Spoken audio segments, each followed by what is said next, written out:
Hello, good morning everyone.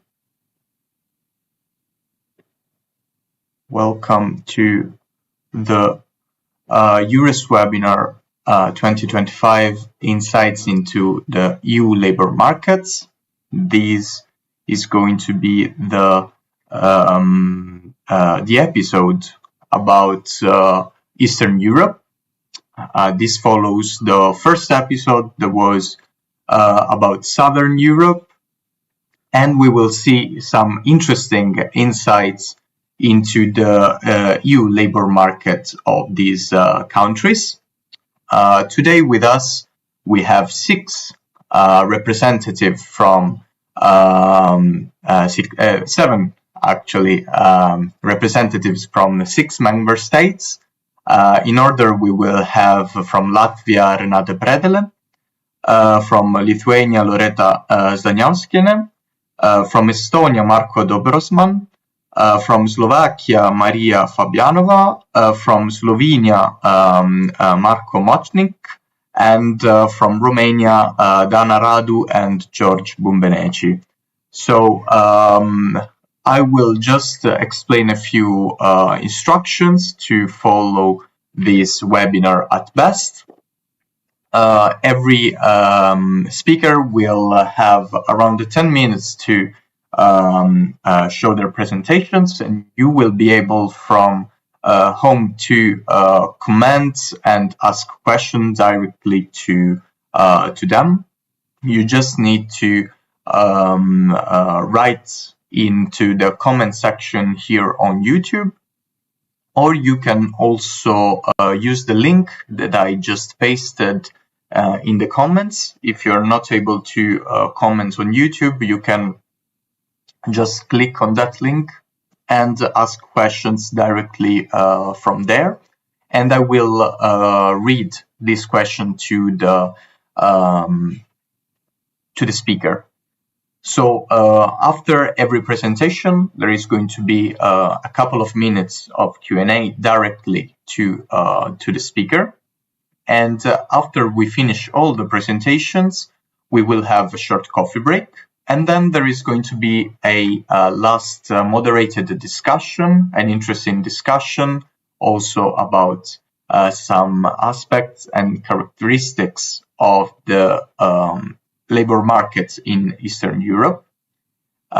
This short moderated discussion is going to be going to last around 30 minutes, and after that there is going to be a final Q&A. So if you have questions to the speakers, you can just type them again in the comment section or in the link on Slido, and I will redirect this question to the speakers. So without further ado, I think we can start with the first presentation, who is going to be from Latvia. So I ask Renate to share her screen and switch on her microphone, and you will hear more from the labor market from Latvia. All right, over to you. Hello, everyone. I hope you see my presentation in full screen now. Yeah? Okay. Thank you, Gian Claudio. As already Gian Claudio introduced, my name is Renate Predele, and for over a year, I have been working as EURES advisor in State Employment Agency of Latvia. And today I'm going to be the first one to share an insight into the labor market of this beautiful Eastern European country called Latvia. Some facts about Latvia. At the beginning of this year, the population was almost 1,857,000 permanent residents. The capital city and also the biggest city of Latvia is Riga. Latvia has been a member of European Union and also part of EURES network since 2004. The main ethnicity are Latvians.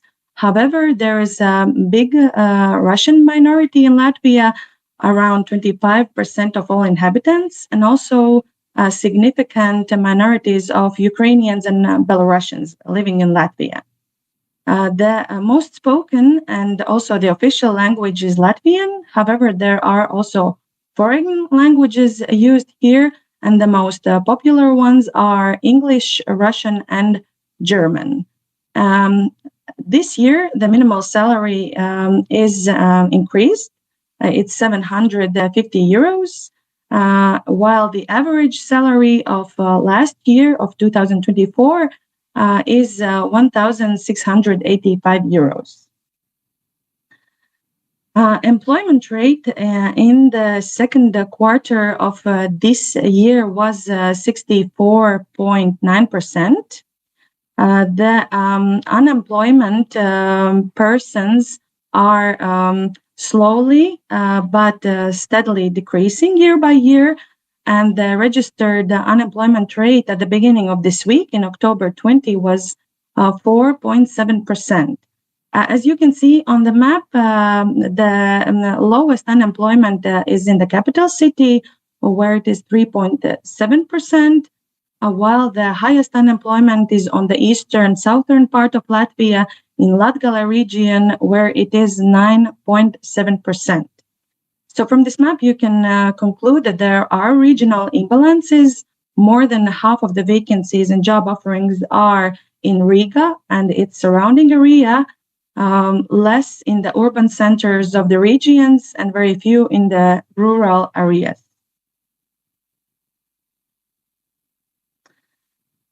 Here's the information about some tendencies at the labor market. The population numbers in Latvia have been decreasing for a longer time. During the last 25 years, starting from 2000 up until 2025, the decline was almost 525,000 people. So because of this emigration, the aging population, and low birth rates, there is this labor and skill shortages in Latvia. So it's one of the challenges that we are facing in our labor market. Because of digitalization, artificial intelligence, and automation transforming business operations, there is a growing demand for programmers, data analysts, and cybersecurity specialists, and also for environmental engineers, sustainability managers, and also specialists in renewable energy. There is also a demand for skilled professionals in sectors like engineering, healthcare, management, and there's a tendency that companies by themselves are investing in trainings of employees to overcome their skill shortages. Also, State Employment Agency of Latvia is providing different and various trainings, also a possibility to gain a new profession for a job seeker to better adapt and be part of the labor market. The sectors with most labor shortage are construction, manufacturing, transport and logistics, ICT, administrative and also support services, and engineering. And as I have highlighted in this slide, the professions with labor shortage are teachers, soldiers and sailors in the Navy, heavy truck and tractor drivers, welders, locksmiths, electrical fitters, concrete workers, construction workers, and seasonal workers and laborers. So basically, it's the middle skilled and also low skilled professions that have a labor shortage at the labor market of Latvia at this moment.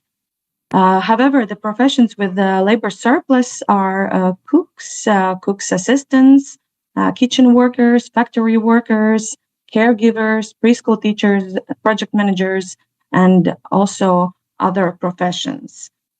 Because of the labor shortage, there is a growing tendency that employers hire third country workforce, mostly from Uzbekistan, India, and Pakistan. Remote job also becomes more and more popular in Latvia year by year. In the second quarter of this year, of 2025, almost 13% of employees were working remotely. That is higher than before. And the most demanding remote jobs are in ICT sector, financial, and also insurance sector. In this chart, you can see information about migration in Latvia since 1990, when Latvia regained its independence from Soviet Union, up until 2024. The blue line indicates the emigration, so those who are leaving Latvia, and the orange line indicates immigration, those who are coming to Latvia. So basically, migration balance have been negative since regaining independence, except in 2021, when immigration, and immigration was on the same level, and in 2022, when immigration was much higher than immigration. The destination countries have been United Kingdom. It was before Brexit. It's also a country where the biggest diaspora is located. Also Ireland, Germany, the Netherlands, Norway, and also in the recent years, Spain. And as I mentioned in my previous slide, there is a growing tendency of employers hiring third country nationals from Ukraine, India, Pakistan, and Uzbekistan. Yes. And about the return mobility, cooperation with and support for Latvian diaspora is an important area of state policy, and one of the most significant areas of activity of Ministry of Foreign Affairs.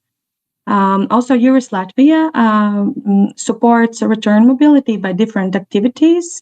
We organize annual online job days, Job and Career in Latvia, since 2019.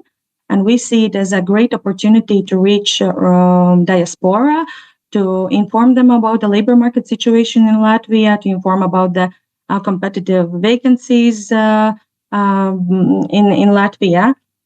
We also organize annual online seminars, wanting to return to Latvia with what to start. We share information about the labor market situation, about the procedures they need to do before leaving the country and after returning to Latvia. And we answer to different questions. We also organize online broadcasts about different topics that are useful for diaspora and returnees.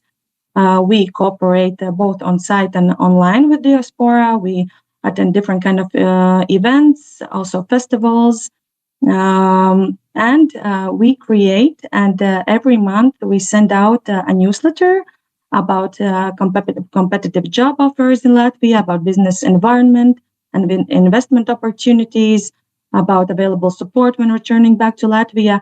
And also we add information of inspiring returnee experiences. So this is a newsletter that EURES team makes every month and sends out to returnees. Moreover, there are regional remigration coordinators in Latvia. It's a network made by Ministry of Smart Administration and Regional Development.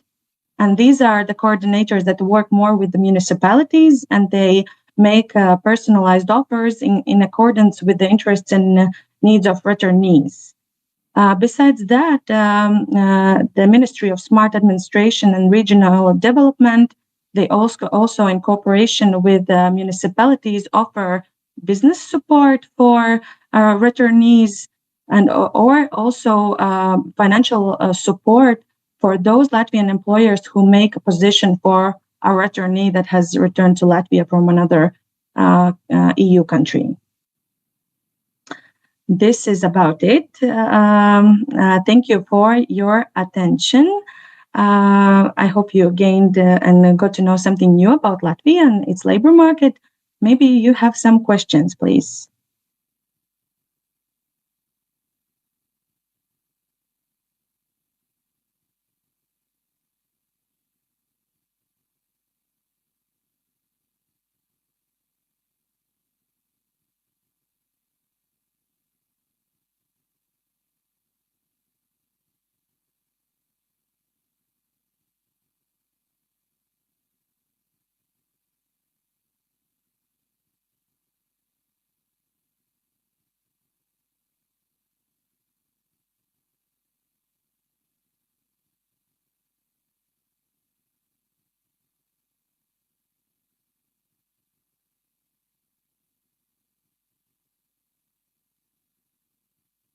Thank you.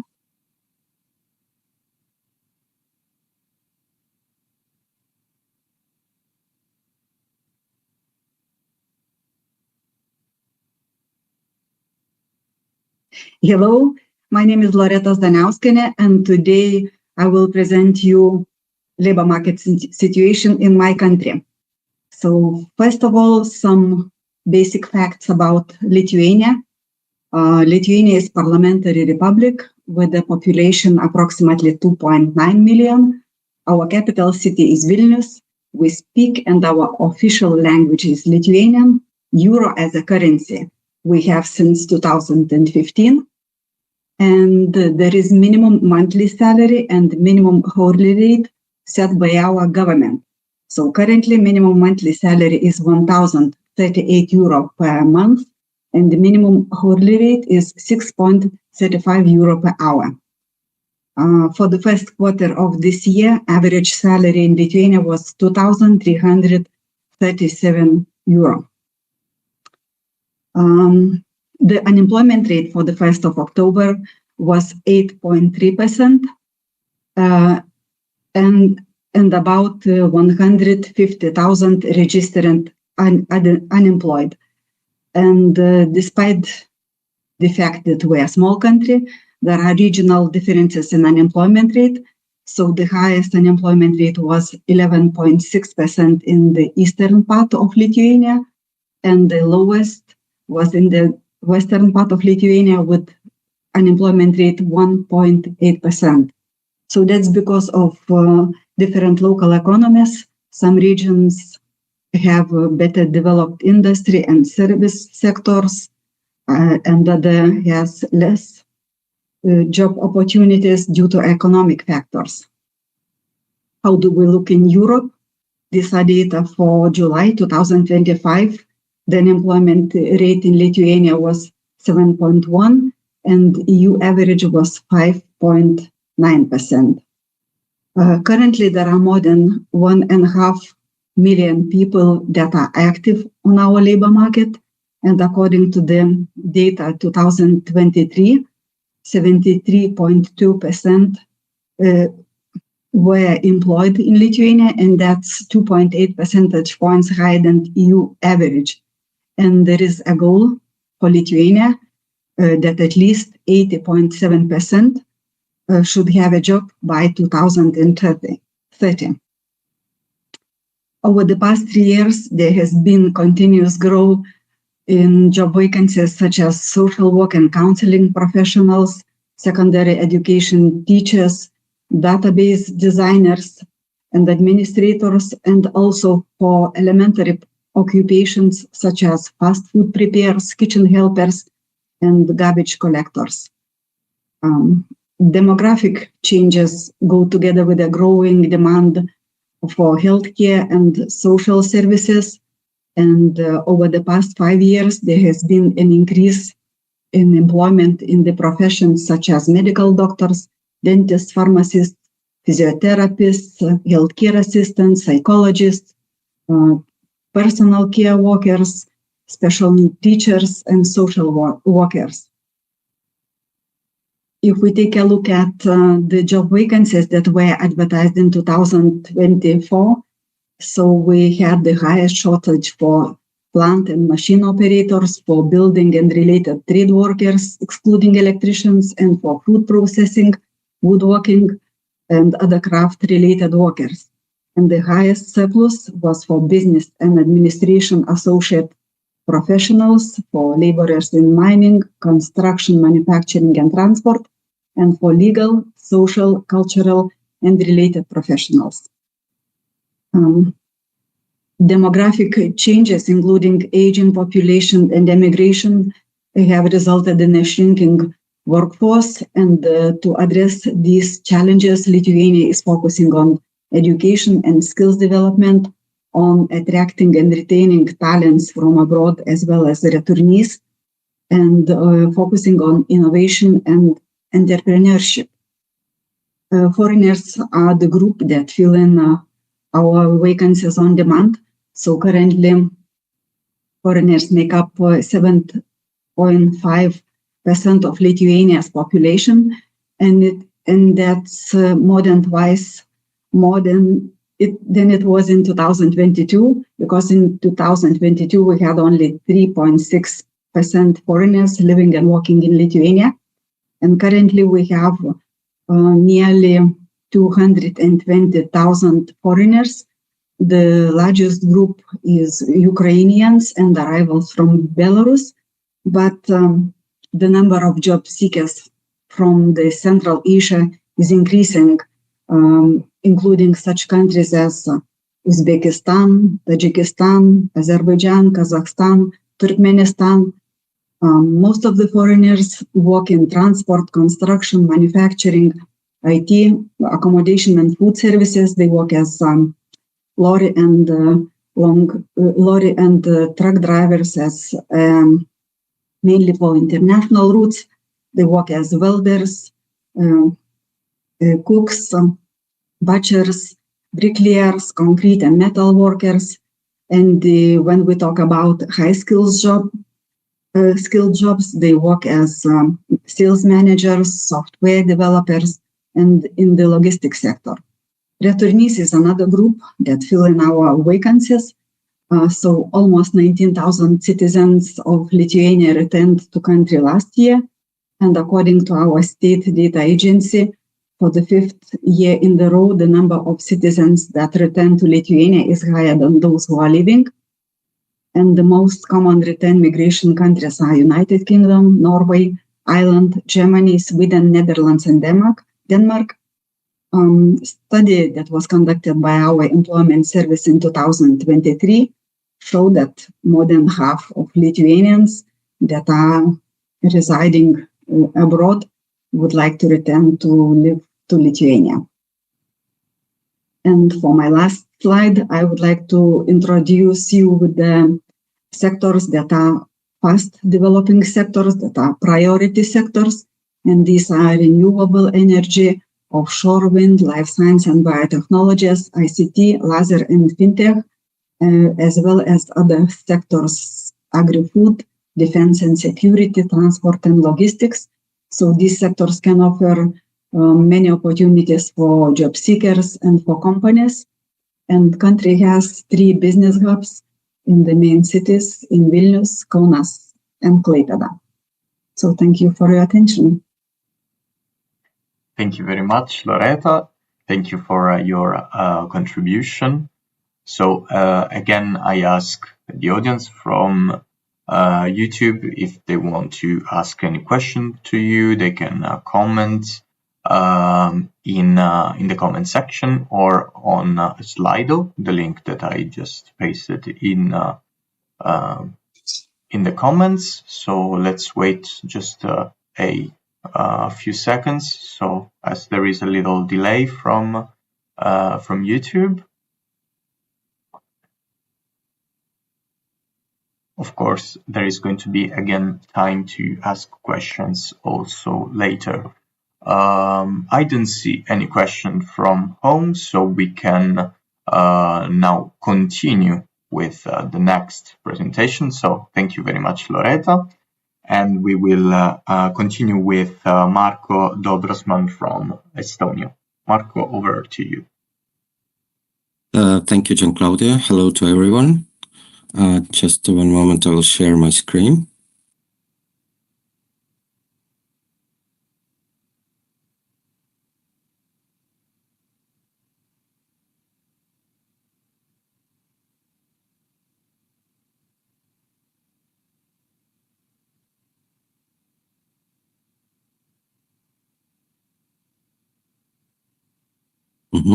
Thank you.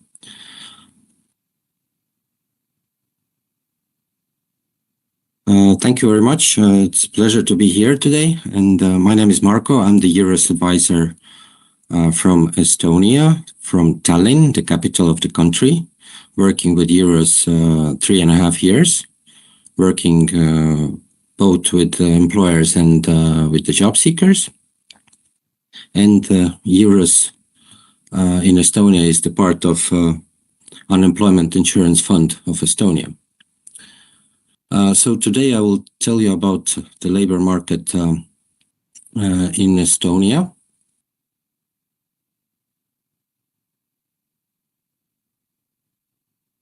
First of all, a short overview of the unemployment rate in the country.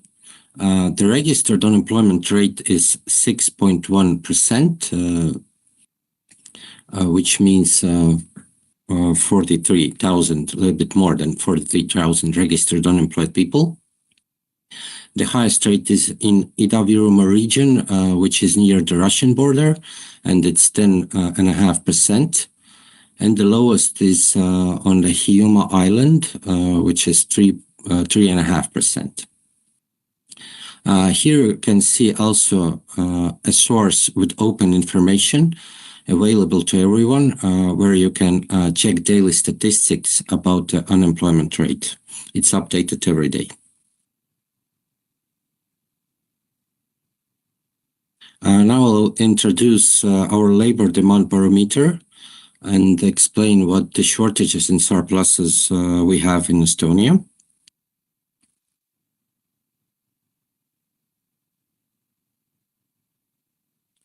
So here you can see our main shortages, such as language teachers, pharmacists, bus and tram drivers, dentists, and others.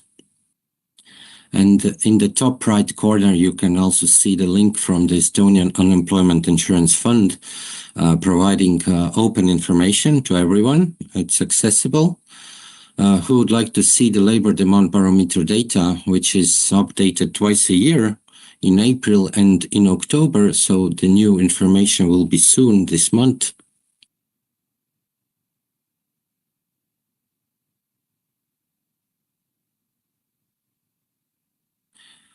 And here are some professions with a large labor shortage.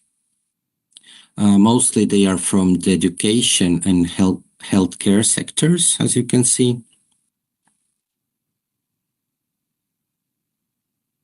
And if we talk about the surpluses, job positions from which fields are having surpluses, these are people looking for jobs as an accountants, journalists, data entry clerks, office clerks, marketing managers, graphic designers, and others. And often these people also ask help from EURES as they have difficulties finding a job in Estonia and are looking for opportunities in other European countries.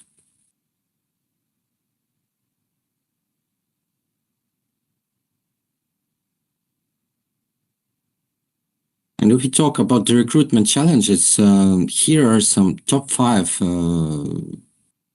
recruitment challenges in Estonia and some possible solutions. What can we do? Yes, as a small country, Estonia have a shortage in skilled labor, for example, like ICT, construction, healthcare, and manufacturing. And possible solution could be maybe to invest in vocational education and targeted training programs, simplify hiring of foreign experts. Also, many people apply for jobs without real interest, so they're just clicking on different vacancies. Maybe they're even not so interested in this job. We could improve pre-screening and career guidance services, encourage genuine applications through better job matching tools. High competition among the national employers to hire the qualified workers. We could focus on employee retention, flexible work arrangements, and continuous skills development. And skills mismatch between education and labor market needs. Enhance cooperation between employers, universities, and vocational schools. And last but not least, limited regional mobility to promote remote work opportunities and regional relocation incentives. And if we talk about Estonian mobility trends, here are some points, like 4 points I would like to introduce. Yes, increasing interest to move abroad. So more Estonians are moving abroad due to rising costs and higher taxes and for safety reasons. Also, small domestic labor market, limited career opportunities encourage workers to seek jobs abroad. Growing interest in Southern Europe, countries like Spain and Portugal are becoming more attractive for relocation, thanks to lower costs and a warmer climate. And low inflow of foreign workers from Europe compared to Western Europe, as Estonia competes with higher paying destinations. Here's some information about Estonia's population in recent years and in which countries there are more Estonian citizens. As we can see, leader is Finland.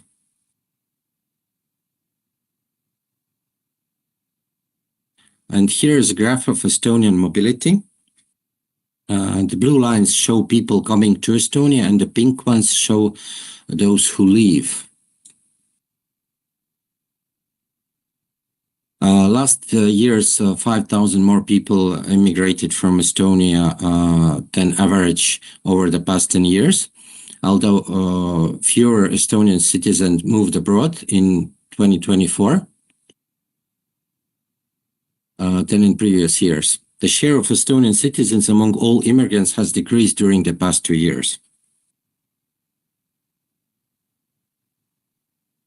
And if we talk about the services for the returnees in Estonia, the organization that provides services to returnees is Integration Foundation, which is an official partner of EURES Estonia.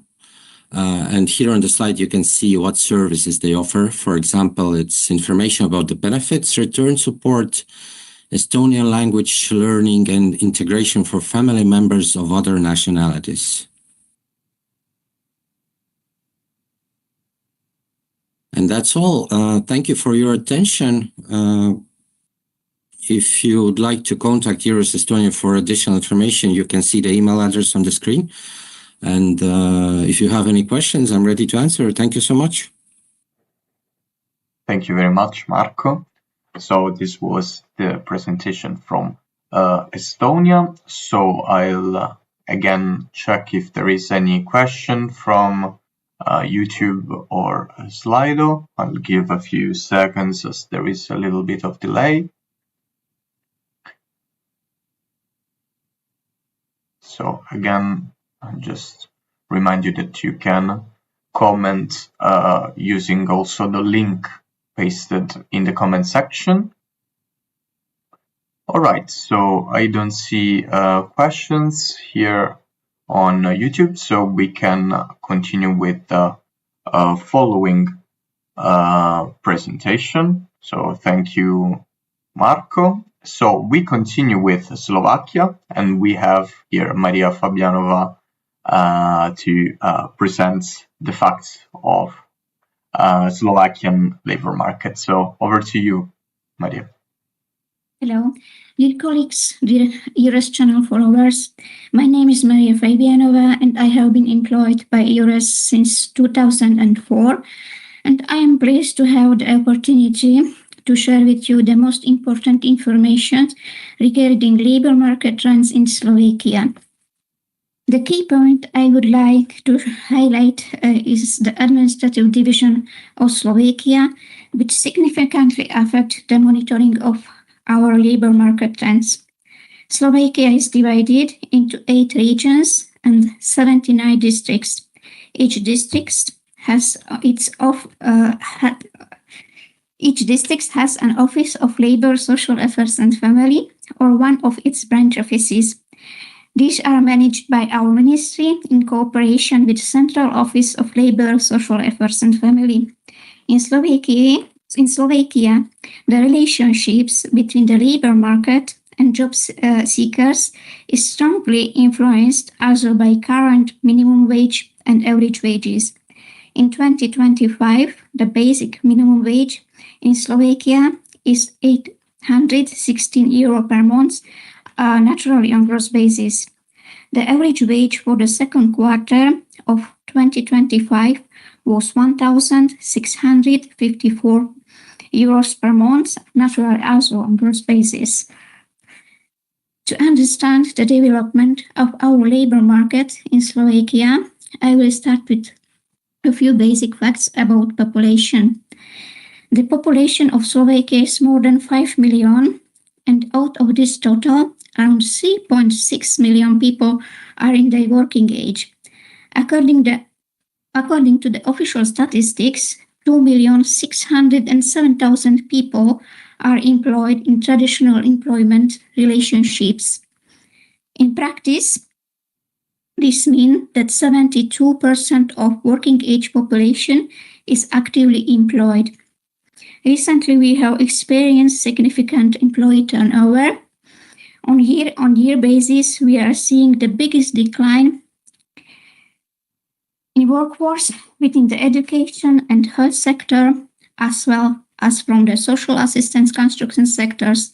Conversely, we have seen slight increase in employment in the transport and storage sectors, as well in agricultural sectors.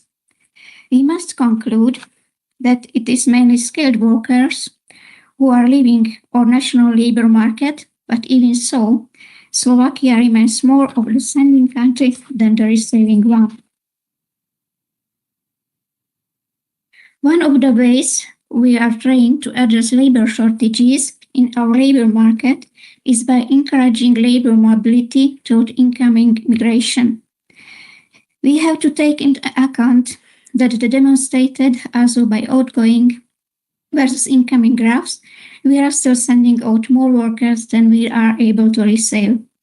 According to the quarterly fixed data on short-term migration, approximately 120,000 workers are currently abroad. In Slovakia, more than 86,000 foreign workers are consistently registered in traditional employment relationships, including those from EU countries.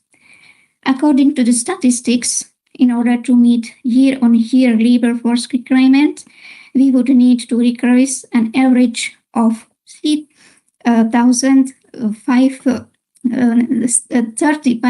skilled workers from abroad. Our national database of registered job seekers also represent a potential workforce.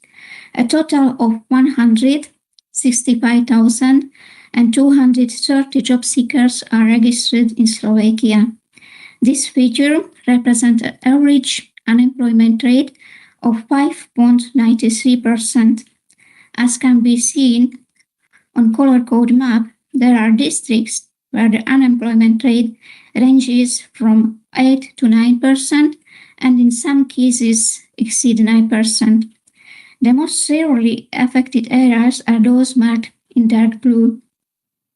The biggest challenge that Slovakia's labor market has to face is the shortage of qualified job seekers, and on the other hand, the lack of employers, especially certain regions where there is a need high manual workers with low level of education.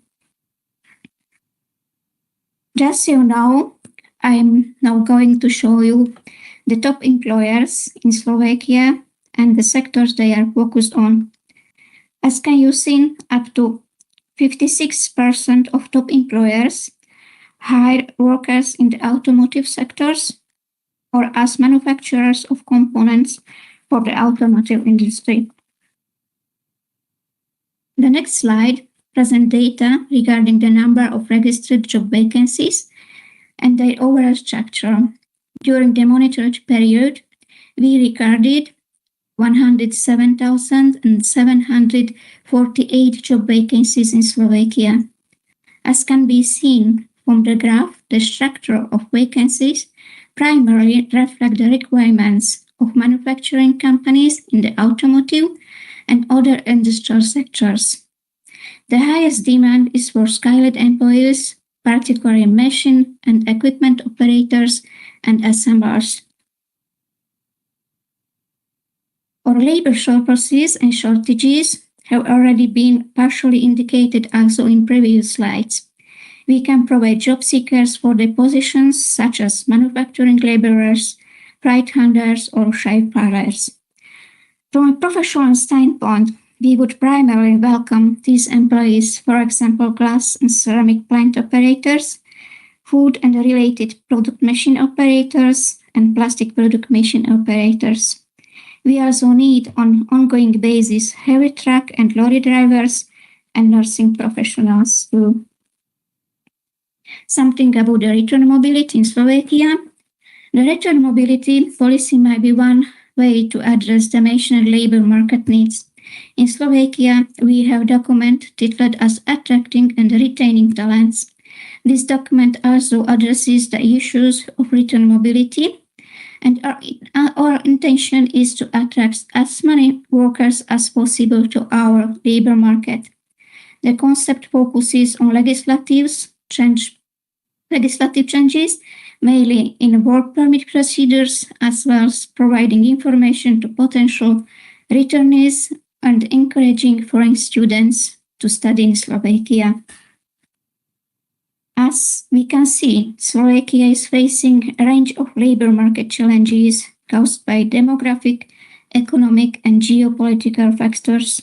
Based on what we have seen in the analysis, Slovakia will need about 250,000 additional workers by 2050. In the near future, we will have to pay attention to this issue and become more adaptable and flexible. The outlined challenges will require a strong focus on innovation and talent development. Thank you for your attention.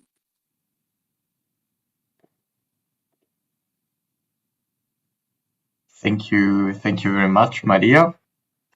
Really interesting presentation. So again, I will check on YouTube in the comment section and on Slido if there is any question for you.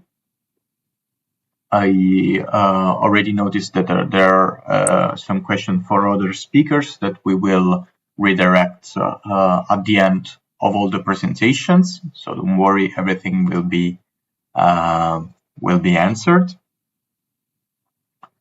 All right, just let's wait a few seconds more. In the meantime, I ask the next speaker, who is Marko Močnik, just to start preparing the presentation while we wait for some questions.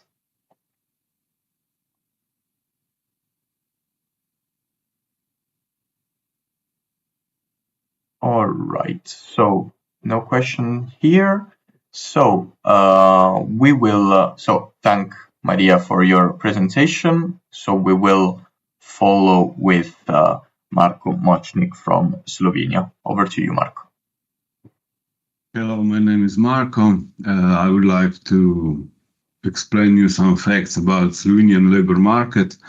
So first of all, something about the country. It's only 2 million people state between Austria, Italy, Adriatic coast, Croatia and Hungary, and the minimum salary is something lower than 1,000 euros, and the average salary is more, it's around 1,600.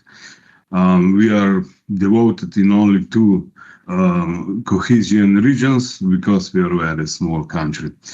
As you can see on the graph, we are facing shortages, and the shortages are here because of very low unemployment rates. So we have one of the historically lowest unemployment rates since our independence.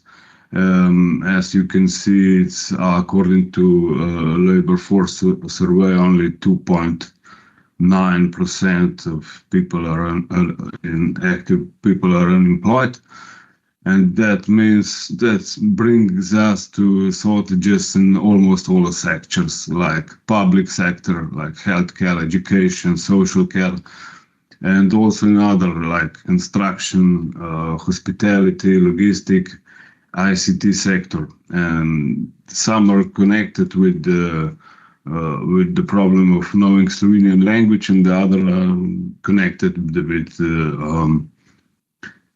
shortage of people who wants to work this job. On the other side, there's also a problem that employers report about them, that means that the candidates have insufficient skills for the working place, or they just don't want to accept the working conditions like low payments and working hours and so on. So of course, if we go back, you can see that there's only a small share of surpluses, but they still exist, and you can see the list of some professions where the surpluses exist, and they are quite the same like in other European states. So I would like to talk about the current challenges, changes, and trends. According to so low unemployment, there is a huge labor demand, and public labor services trying to work with the remaining with those who remain unemployed. We are really focused on to lower the share of long-term unemployed people, and we would like to improve their qualifications to start work, but there are also personal barriers which we cannot pass easily. Another challenge is also aging population. It's the same like everywhere. The young generations are smaller and smaller, and even if they come to the labor market earlier, they cannot fulfill the lack of people needed to be employed. And according to this, we are trying to solve the problem with the growing share of foreign workers, which are trying to show that the percentage of foreign workers is rising up every year.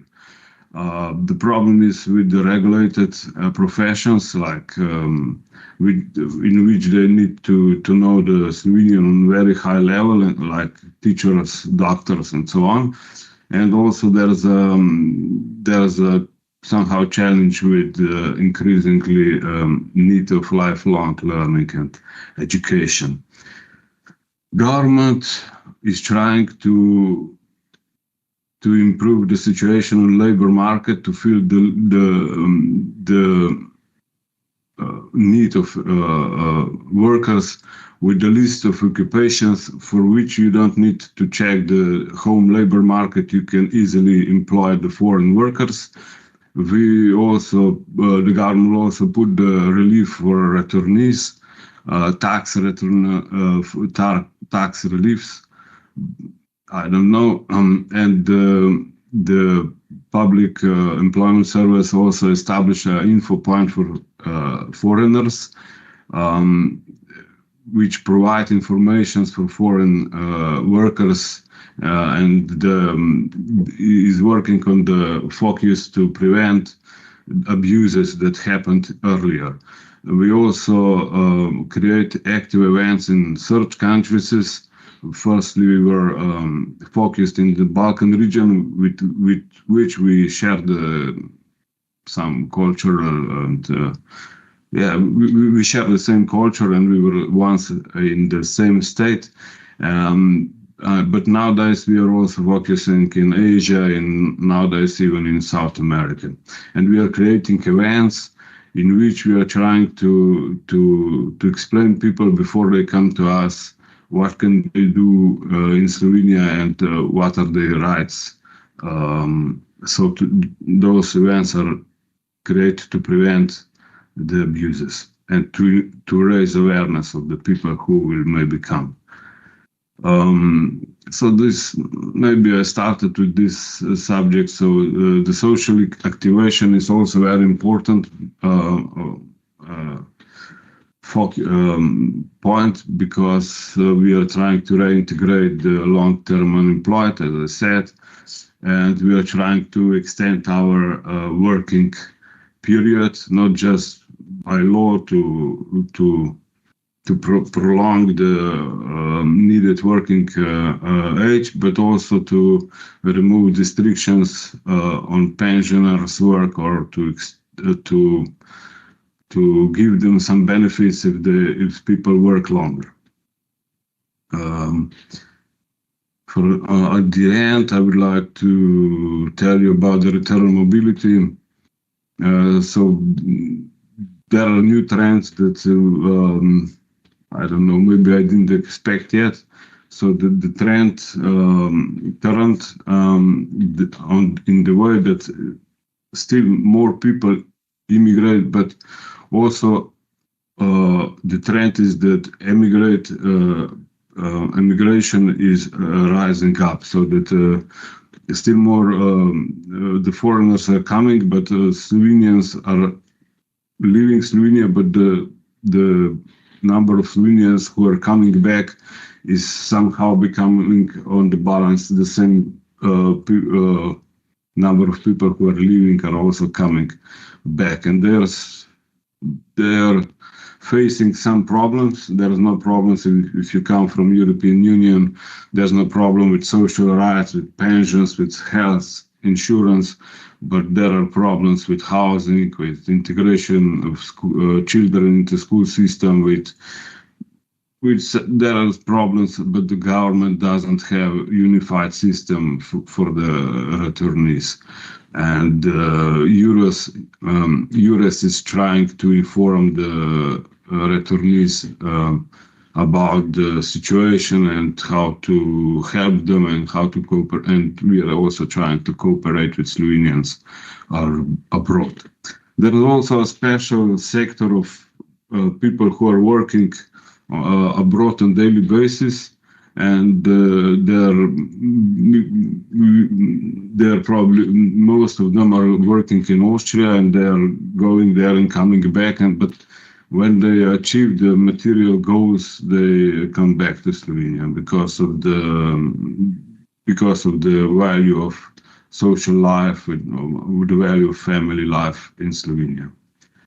So in conclusion, I would like just to focus three things: that we have the lowest unemployment, that we have a lot of shortages, and that we are trying to activate the all domestic potential, and that we are trying to aware the foreigners who are coming about the rights and to prevent all the abuses.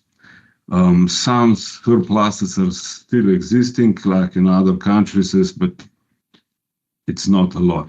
And the return mobility is in trend, and that those who are coming back are challenges, some problems, but EURES is trying to have an active role and help them when they come back.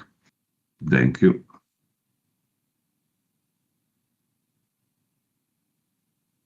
All right. Thank you very much, Marco. Thank you for your contribution. So I'll encourage again the audience from YouTube, if they want to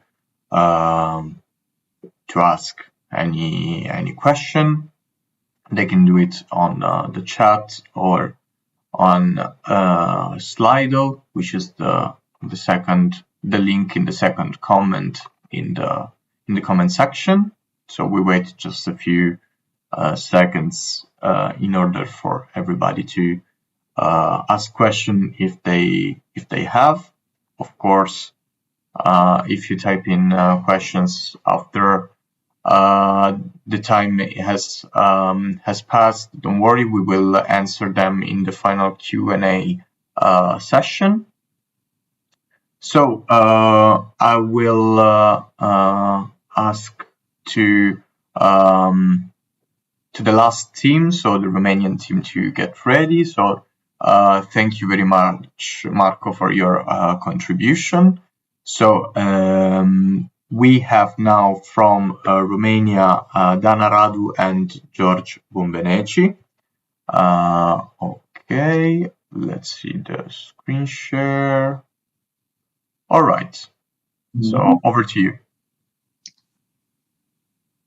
Yes, thank you.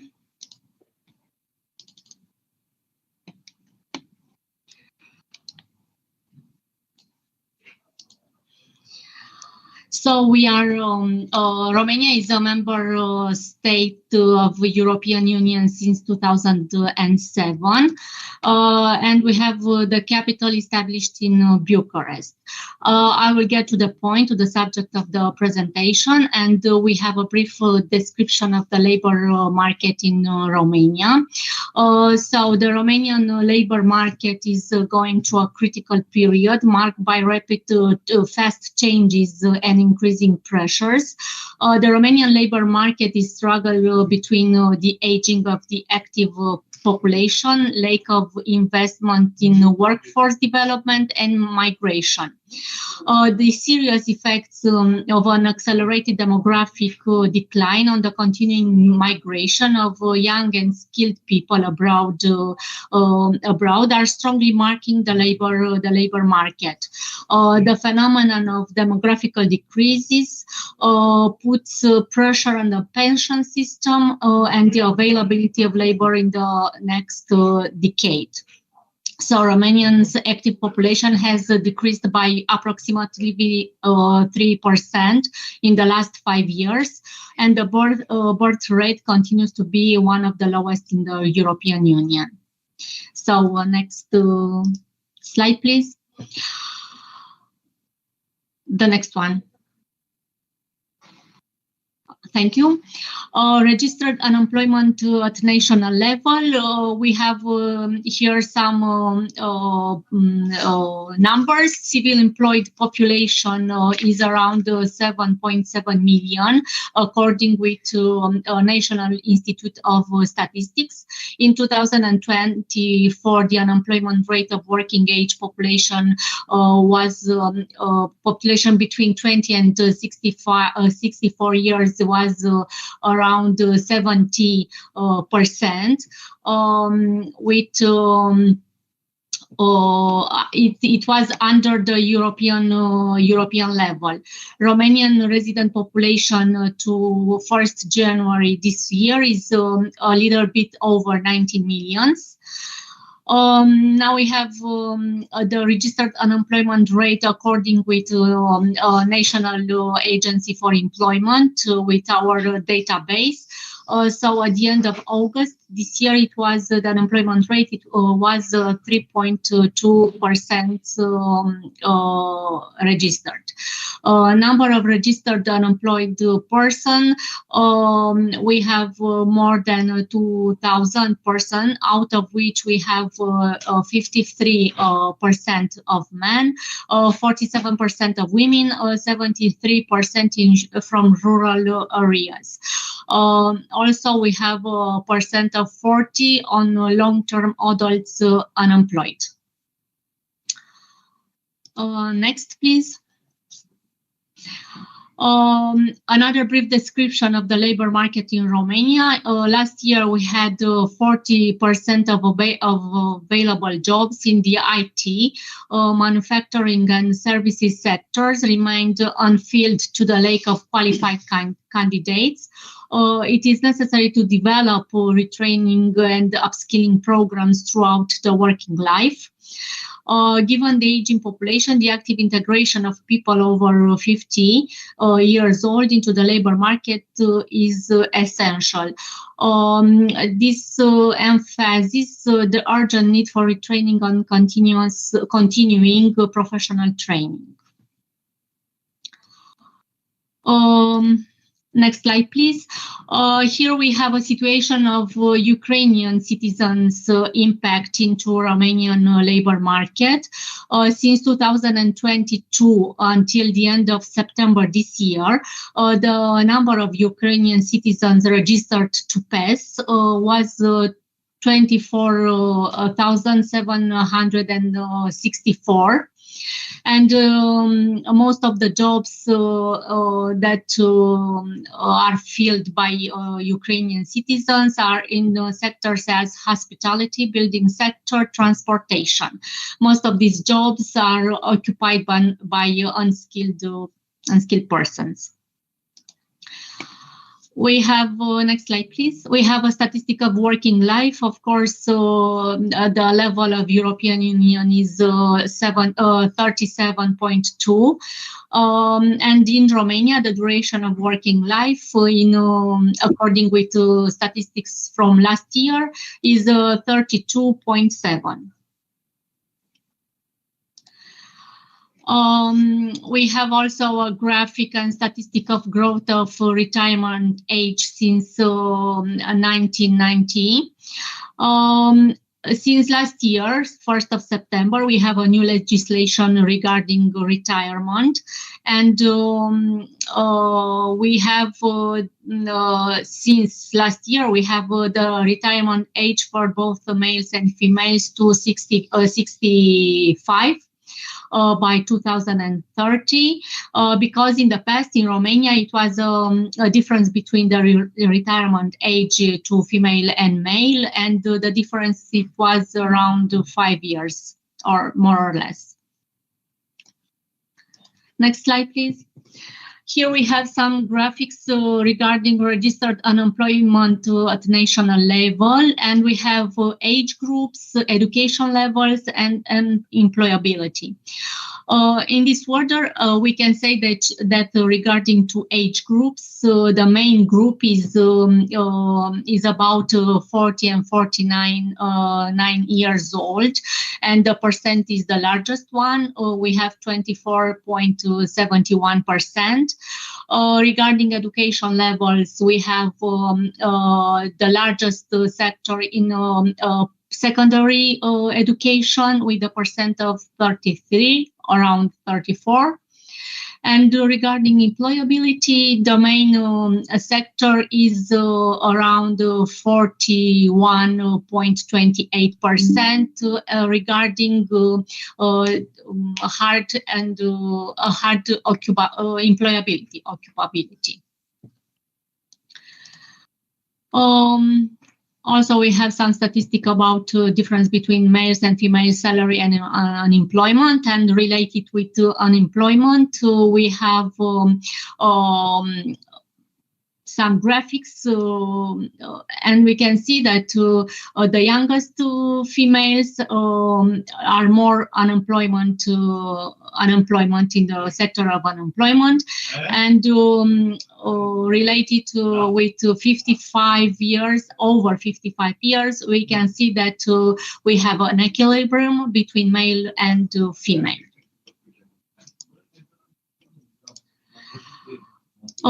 Salary values. So in the economy, we have the lowest net wage in euros on clothes manufacturing and the hospitality industry. The lowest is 657. Also, the net salary value is in August 2025. Medium wage is 170.59, and the minimum wage is since January this year. The minimum wage in Romania is 506. Also, I can say that. Since last year, we have a rule in Romania that if an employee is developing the same activity to the same employer, the employer is obliged to raise the salary of the employee more than minimum wage at national level. So we can continue with shortages and surpluses, and now my colleague Georgia will present you till the end of the presentation of Romanian part. Yeah. Okay. Hello again. My name is George. I'm an EURES advisor, like my colleague Dana here, and we both work for the National Employment Agency here in Bucharest. So I will continue the presentation with some information about shortages and surpluses on the Romanian labor market. So as you can see in this table, We have some numbers related with the level of employability and the number of unemployed registered persons. So as you can see, in the easy to hire level of employability is the lowest number, 9,831 unemployed registered persons, which is about 3.87%. Then we have medium, 93,605, which is about 36.89%. Hard, this is the highest number, 104,747 unemployed registered persons, which is about 41.28%, and of course very hard with a number of 45,548 unemployed registered persons. In addition to the 259,000 unemployed registered persons that they were in May this year, our country has, of course, a labor shortage, but we are facing also with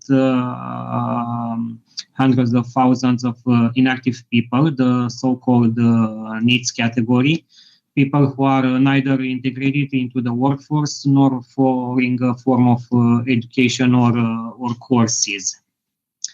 Okay, move on.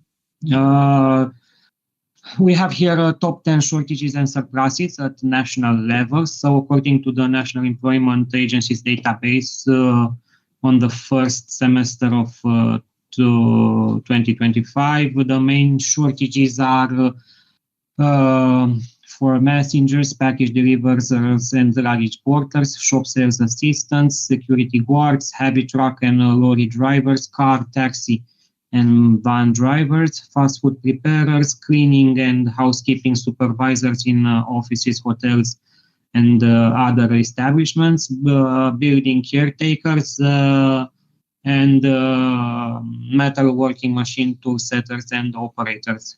We have also surpluses, like mixed crop and livestock farm laborers, manufacturing laborers, in the building construction sector, freight handlers, civil engineering, field crop and vegetable growers, in the agricultural and industrial machinery mechanics and repairers, shopkeepers, home-based personal care workers, and forestry laborers. Okay, move on. We have some recruitment challenges. The Romanian labor market proves the same challenges as the other member states from EU in the fields of both professions and sectors. Our labor market is facing a personal crisis, especially in sectors such as IT, construction, qualified workers, engineers, technicians, of course, health and care sector and agriculture. The number of third country nationals is in continuing growth on Romanian labor market. In order to fulfill these job vacancies. So, as I said before, the number of third country nationals is in continuing growth on Romanian labor market in order to fulfill many job vacancies. So Romania has been importing more and more workforce in the recent years, especially from Asia. And by the end of 2024, over 140,640 employees from outside the EU were registered as legally working in Romania, according to the information from the General Inspectorate for Immigration. The main industries in which they operate are production, with a number of 29,141 employees. In the construction sector, 28,538 employees. In trade, almost 20,000 persons. In the hospitality sector, 18,844 employees. and of course in the administrative and support services, a number of 12,189 employees. Besides this, in this matter, a law is being prepared regarding recruitment agencies for third country nationals that will facilitate the access to the Romanian labor market for these workers. So now we have some numbers regarding the work permits that were issued in our country for this year to the foreign citizens, and we have a total of 84,826 work permits, which is representing about 72% of the approved annual quota, which is about 100,000 working permits for third country nationals. We have also 84,125 work permits for permanent workers. The main countries of third nationals are Nepal, Sri Lanka, India, Bangladesh, but of course there are from the countries from Far and Middle East, like Egypt, Pakistan, Syria, United Emirates, and so on. So in 2023, almost 30,000 people from Asia were working mostly in Bucharest and Ilfov County, where are the main employers. Okay, some mobility trends. Romania is in the top country. Sorry? Okay, I will hurry. Romania is in the top 20 countries globally in terms of population migration. We're facing a continuing migration of workforce, especially young and skilled people. 5.7 million Romanians are living abroad, and they are mainly settled in countries like Italy, Spain, Great Britain, or Germany. And they are working in sectors such as agriculture, sales, construction, and of course, medical or IT sectors. In the first semester of 2024, according to the Labor Inspectorate, 13,800 Romanian workers were placed abroad. As you can see, 31% in Germany, 19% in Austria, 13% in the Netherlands, and of course in other EU and non-EU countries. So Romania faces multiple demographic challenges, which will have a major impact on the labor market in the next decade because of the aging phenomenon. And we will have a triple number of active people aged over 65 years. So the trends are the country's population is aging, decreasing of young people on the labor market, the demand of highly qualified labor in growth. By 2030, the local labor market will need more than 600,000 people to fill highly skilled jobs in Romania. And sadly, 1% of the population aged between 25 and 64 participates in vocational training courses. A 10% increase in the share of the active population over the age of 60 reduces the GDP growth per capita by 5.5%. So in conclusion, there are fewer and fewer active young people to fill the vacancies. And I think this is the last slide. Yes, some numbers about the return mobility from the last years. So into 2023, we had a number of returnees of 4,642 Romanian citizens who came back from countries like Germany, Denmark, Austria, Switzerland, and Spain. Then in 2024, this number almost doubled to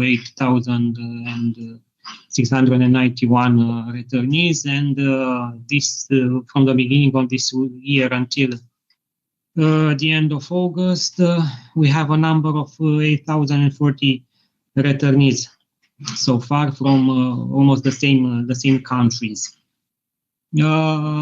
Of the approximately 119,000 returning citizens, only a small number of these people are using the PEST services, because the rest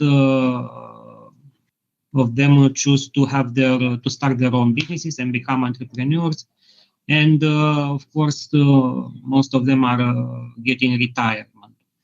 So there are some measures. One of them is an installation bonus up to 3,000 euros, which is given under certain conditions to the Romanian citizens who have exercised the right to free movement of workers within the European Union and the European Economic Area for a period of at least 36 months.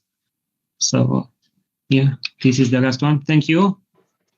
All right. Thank you very much to Dana and George.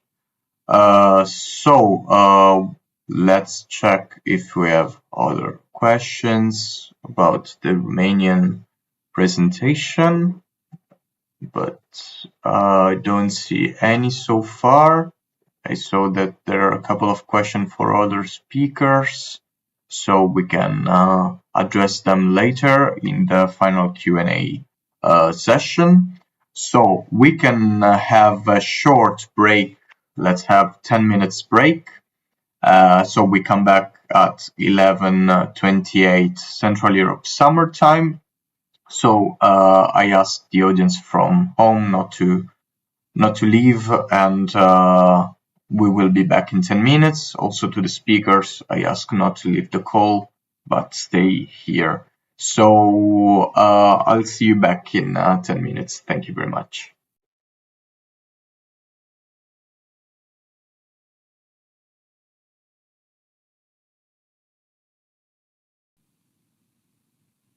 All right, so we are back live with our speakers.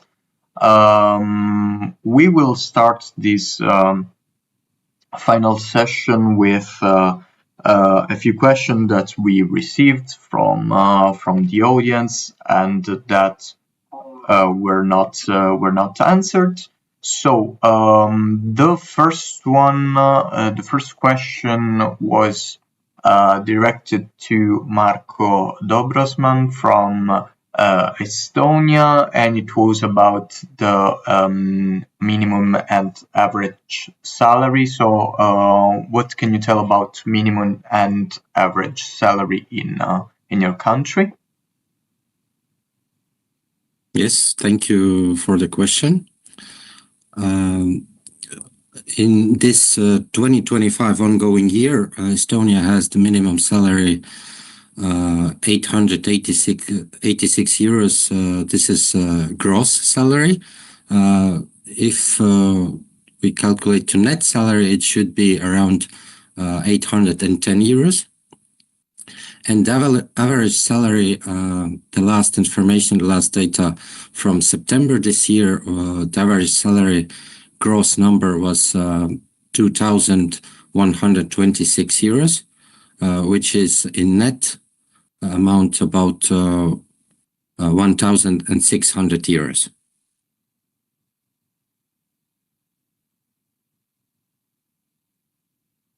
Thank you.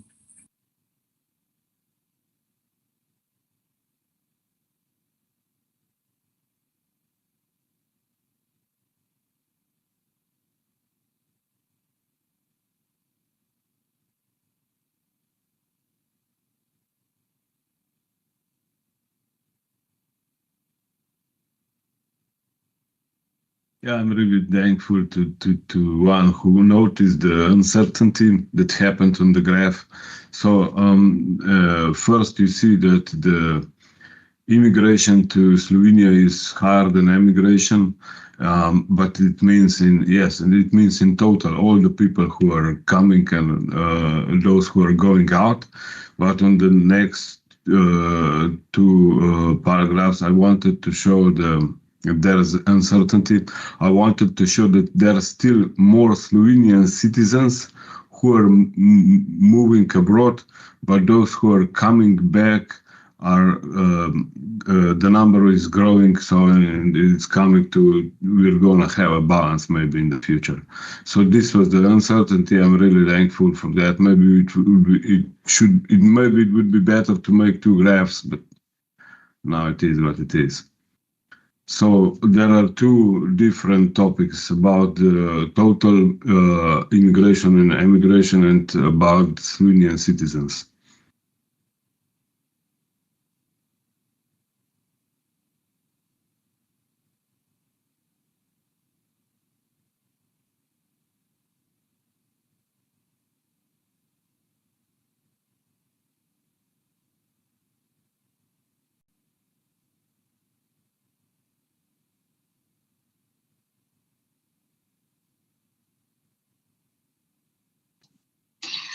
Yes, first of all, I have to say that this bonus is available for all Romanian citizens, if they are returnees or not.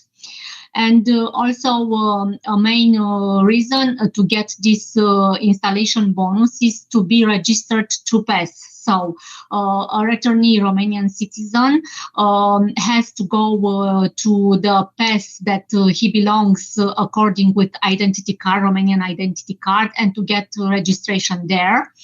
And also this Romanian returnee citizen has to prove that he has a continuous stay for at least 3 years in another EU member state or European economical European area, and he wants to return to Romania, so he has to prove some facts. And this installation bonus is also called settlement bonus, and it's up to some conditions. For example, you have to, or the Romanian returnee citizen has to be taken up the unemployment. Employment must be taken up in some localities that are in the national mobility plan, and these localities are called disadvantages, or less developed or less populated localities in the Romanian national level. All right, thank you very much. All right, so we answered the questions that weren't answered during the presentations, so we can start the discussion. And to break the ice, I have a couple questions for you. And in the meantime, of course, I encourage also the audience to ask questions if you have in the comment section and in the link that I pinned in the again the comment section. So the first question that I would like to ask concerns the returnees. This is a point that every one of you highlighted in their presentation. So in a situation of labor shortages, does your country have active labor market policies to attract returnees? And in these, what role does EURES play? So I don't know who wants to answer first. So feel free. Okay, if I may. Sure. Related with some specific programs from returnees from diaspora.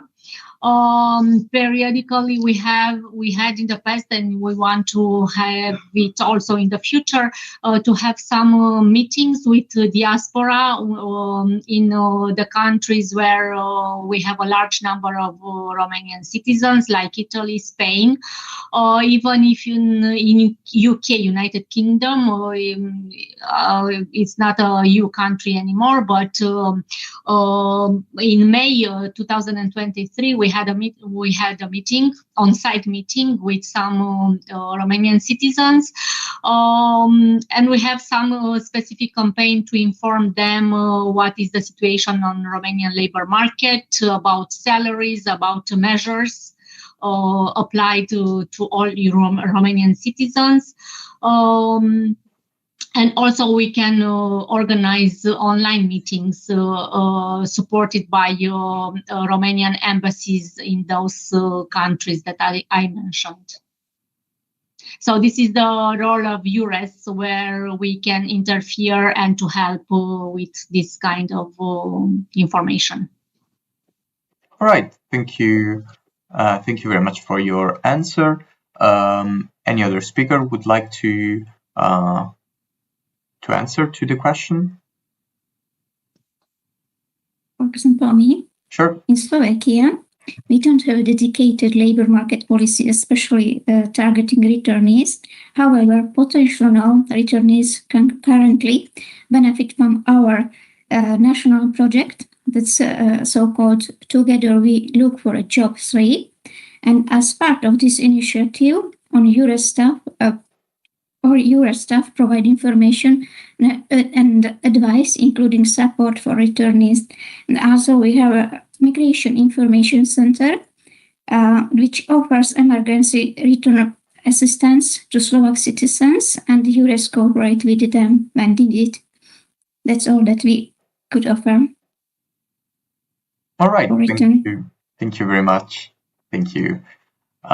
Any other answer to this? I can add that Lithuanian Employment Service has the initiative maybe to Lithuania, and there is an international department that is responsible for that. They provide info about, again, labor market situation, employers, job vacancies for Lithuanians living abroad. And very soon, in a few days, 28th of October, they will have event. Lithuania is calling. It's interview with the with employers and the representative from different sectors of employers will take part in this event, from defense and security, laser, biotechnologies. So that's the possibility for Lithuanians to contact employers directly. But that's not EURES task in that case. Okay. Thank you very much. So wanted to add something from like the role of EURES in the return policies, in the support to returnees.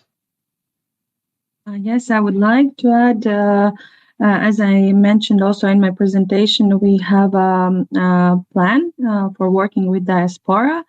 The plan is from 2024 up until 2026.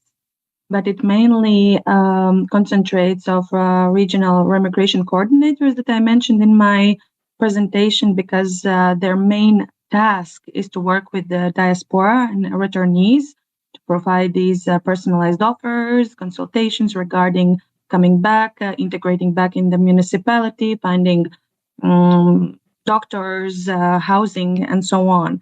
But also, EURES plays part in a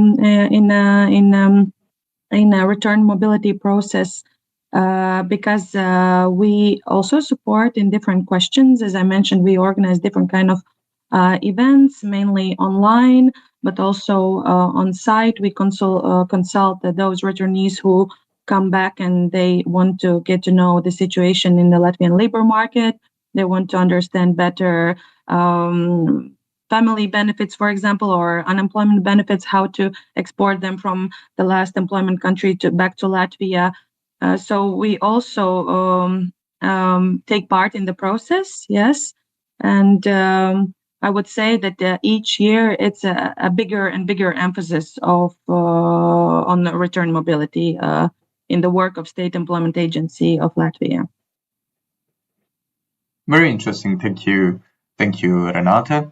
So, any other answer on the role of EURES in this return process? EURES in Slovenia is somehow trying to give the informations to people who are coming back, but maybe we should do more in the meaning of how to attract the people who are coming back, because the number is now high enough, but the number of those who are communicate with us is not so high. So maybe we could do something here to give them all the information they need, and so on. So maybe the rules could be even higher and better. Also about the support that can be achieved through the EURES and time mobility scheme and so on. Thank you, Marco. So, any other answer to this question? Yes, as I already told in my presentation, that the Integration Foundation in Estonia is working mostly with the returnees. So together with them, EURES Estonia provides information about the vacancies, relocation, and practical support, helping Estonians abroad reconnect with the local labor market and employers in need of skilled workers. All right, thank you, Marco, for your answer. So, following this thread, so we've seen what EURES does for like supporting this with projects and so on. So, what's in your opinion like the main what are the main challenges that these returnees face in when coming back to your countries, and how you support them in this? I think that in Lithuania, returnees are the largest group of our clients. We meet them daily. We had 3 EURES events that were dedicated for Lithuanians abroad, but that was in 2020, 21, and 22. Currently, we work only with the not with the like events, but just with those who are returning. And I think that when they live, for example, 5 or more years in another country, and then they return to Lithuania, they are not exactly the same persons, first of all. They have new skills, they have sometimes new qualifications, and the country itself, it's not the same country as they left. So really, sometimes they don't know what is the first step, what must be done later on. And again, as Renate said, that unemployment benefits, financial resources, how long it will take till they found the job. So the questions probably the same in all the countries, about vacancies, about documents that prove their working history in another country, and so on. And the EURES Lithuania, we work with the documents U2 that allow to transfer unemployment benefits. So we can see exactly what countries are more popular for Lithuanians and so on. All right, thank you. Really interesting to see that perspective. Anybody wants to add something to this? Okay. Sure. No. Let's start with Romania. Say. Yeah. Okay, thank you. Yes, what I can add is that we are aware that in Eastern Europe we cannot offer to the returnees the same wages like in Western Europe. We are aware, they are aware, but also a challenge I might consider is that they maybe they find it difficult to adapt to the new system they left behind in our country, for example, to adapt to the medical system, healthcare system, to benefits, or maybe even to the school system. So it's a challenge for them, like everywhere, I guess. But also we are in a continuing developing. We are developing now our days, and maybe it's a good thing, and it's a good reason for them to come back in the native countries. Yes, this could be a difficult, and even to adapt to the new culture of the native country. Sure. Thank you for your perspective. So Renate? Yes, I wanted to say quite the same, like Loreta emphasized, and also Romanian colleagues, that from talking with the returnees, we often hear that it's even more difficult to come back than to leave to another country, because when you go abroad, you expect it to be different, because the country is different, the language maybe is different, people are different. And when you come back, you have this cultural shock, because you think you come back to a place that you know so well, everything is so understandable, but you have changed in a way, you have new skills, new experiences, and you come back and the country has changed, and your perception of it.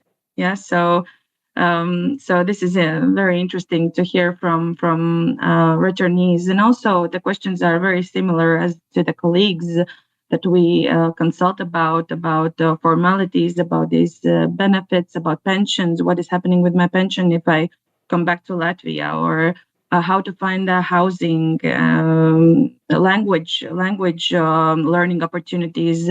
Lately, there are quite a lot returnees coming back from United Kingdom, at least to Latvia, and they have lived there for 14, 15, 16 years. They immigrated during the crisis in 2008, 2009, and they come back with their partners that are not Latvian citizens. They're coming back with their families, with the children, so they have concerns about the language. Not that many concerns about them finding a job than their partners finding a job, because they are not Latvian citizens. They don't have the language knowledge, so we help with consultations also in these matters. All right, thank you. Really, very interesting. And we have a question now from the audience. Or partially it was already answered, but I will redirect it anyway. So the question is to all the countries. So do you provide information, meetings or workshop or any kind of leaflet to your citizens abroad about return mobility? The question is from Norway, and they say that they could facilitate the spreading this sort of information to those who are registered in the past. For example, EURES advisors in Norway have facilitated many online and on-site information meetings for Polish job seekers in cooperation with EURES Poland. So if you do this sort of workshop at national level, like for returnees, if you have this sort of activities, they can help you. So who of your countries does this sort of workshop or initiatives for returnees, like info days? Yes, we did some webinars like this one for the returnees, and we tried to give them the informations about the labor market, about housing, about schools. But in national level, there's also on the ministry a special information point, for especially for Slovenians who are coming back, and they get the information about the legal nostrification of their citizenships and so on. So this is another level about the more legal level about how to acknowledge the Slovenian citizenship legal status, but EURES tried to give them the information about the labor market and practical informations. All right, thank you, Marco. Yes, we also have these online seminars for returnees. I also mentioned it in my presentation. It's called Wanting to Return to Latvia, with what to start. Information about these seminars, it's spread through media, through social networks. So those returnees who are following the situation maybe in Latvia or reading Latvian media, they can get to know about these seminars. And also we have monthly info days for registered job seekers in Latvia, and we always emphasize in case you have some relatives or family abroad and they are willing to come back, we are ready to help them with information. They can also sign for the online seminars, or they can sign up for an individual consultation. We also have these online broadcasts available on Facebook and YouTube platform of EURES Latvia, also about different topics that can be useful for returnees. And we, EURES team, and also these regional remigration coordinators, we go and attend on-site events also with diaspora. For example, last year I went to the biggest midsummer festival that is taking place in the United Kingdom, where almost 5,000 Latvians are gathering together that are living abroad to celebrate this midsummer festivity that is so traditional in Latvia. And we had a Latvian tent where we, in a fun way, to attract children, to tell them about Latvia, maybe to ask what they know about Latvia, and also to have some serious conversations with those who are thinking maybe of coming back. So we are attending both these national regional remigration coordinators, and also us EURES advisors, different kind of on-site events to tell about our services, about opportunities to come back.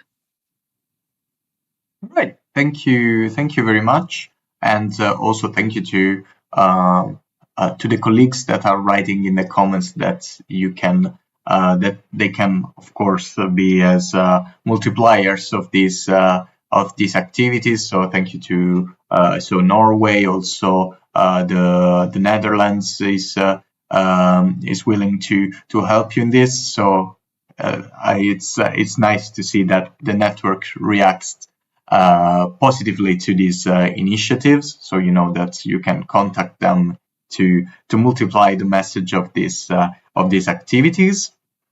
So as we are heading to the end of the webinar, I would like, of course, to thank all the speakers for having presented your labor market situation and all the activities that you carry out in also in particular to the returnees. So return mobility, we have seen that is a big phenomenon in the Eastern Europe, so thank you very much for presenting today. I will remind to the audience that this webinar will be available after we close it. It will be available on YouTube here on this channel. And for any question, you can always contact us, and also now you have the contact details of our colleagues, of the speakers. So if you have any question about their programs, of course you can contact them.